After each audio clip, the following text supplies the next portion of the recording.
रहीम अस्सलाम वालेकुम। आज मैं आपके लिए फ़िश एंड चिप्स की रेसिपी लेकर आई हूँ। ज़बरदस्त रेसिपी है, ज़रूर ट्राई करें। बच्चों बड़ों को सबको पसंद आने वाली है। रेसिपी पसंद आए सब्सक्राइब करें, बेल को क्लिक कीजिए ताकि हर नई रेसिपी आपके पास सबसे पहले आ जाए। अब आते हैं हम रेसिपी की तरफ। तो यहाँ पर मैंने वाइट फ़िश ली है 1 kg। ये जो फ्रोज़न होती है मैंने वो वाली ली है। अब इसमें 3 टेबल स्पून मैंने विनीगर डाल देना है। ये 3 पीस से बड़े बड़े मैंने इसको क्यूब में काट लिया है, थोड़े से बड़े से हैं क्यूब। तो इसको अच्छी तरह से विनीगर को मसल कर इसको 15 मिनट का रेस्ट देते हैं। उसके बाद हम इसकी कोटिंग रेडी करते हैं। तो कॉर्नफ्लोर लिया है 1/3 कप, ये मेजरमेंट वाले कप है और ये 1/3 कप भी इसमें जाएगा। वैसे कोटिंग के लिए जितना आप यूज़ करना चाहें, वैसे ये मेजरमेंट सही था। उसके बाद इसमें मैदा गया, वो भी हाफ कप है। काली मिर्चों का पाउडर जाएगा 1 टीस्पून। हाफ़ टी स्पून जो है वो नमक जाएगा। नमक अपनी मर्ज़ी के हिसाब से भी डाल सकते हैं। अच्छी तरह मिक्स करें, लेकिन इसमें लाल मिर्चों का पाउडर भी जाएगा 1 टीस्पून।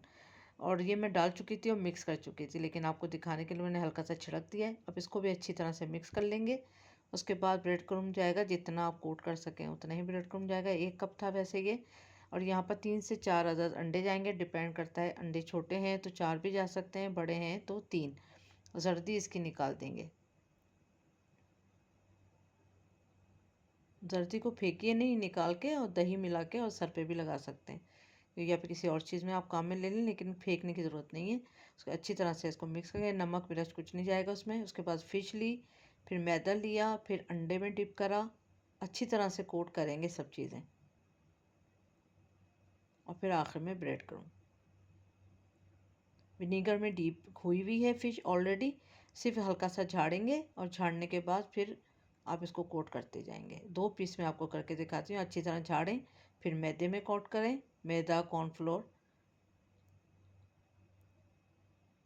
फिर अच्छी तरह झाड़ लें, फिर अंडे में डालें। उसके बाद ब्रेड क्रम्ब पे। अब यहाँ आप इसको फ्रेश भी बना सकते हैं ब्रेड क्रम्ब, ब्रेड जो बच गई हो, या फिर आप बाज़ार का भी ले सकते हैं। अच्छी तरह से इसको कोट करा। बस अब सारे इसी तरह हम रेडी कर लेंगे। ये देखें, इस तरह रेडी कर लिया। फिर 10 मिनट के लिए हमने इसको फ्रिज में रख दिया ताकि ये फ्राई होने के लिए रेडी हो जाए। ये सेट हो जाती है अच्छी तरह से। तेल अच्छा सा गर्म हो जाए, फिर हम इसमें फ़िश के पीसेस को डिप करेंगे। और फ़िश के पीसों को आप टच नहीं करना है जब तक ये ऊपर ना आ जाए और हल्का सा गोल्डन ना हो जाए, वरना कोटिंग जो है वो उतर जाएगी। बहुत हल्के हाथ से आपने इसको टर्न करना है। फिर ये अच्छे से गोल्डन हो जाएंगे, फिर इनको निकाल लें। अच्छी तरह से तेल को यहीं पर झाड़ दें। सारे पीसेस को इस तरह फ्राई कर लेंगे। फिर साथ में चिप्स भी रखा।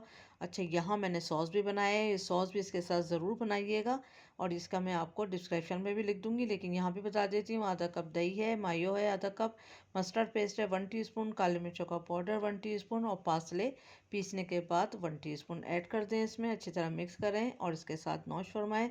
ज़बरदस्त रेसिपी तैयार है। उम्मीद करती हूँ आज की रेसिपी आपको पसंद आई होगी। Thank you for watching. दुआओं में याद रखें, अपना ख्याल रखें। अल्लाह हाफिज़।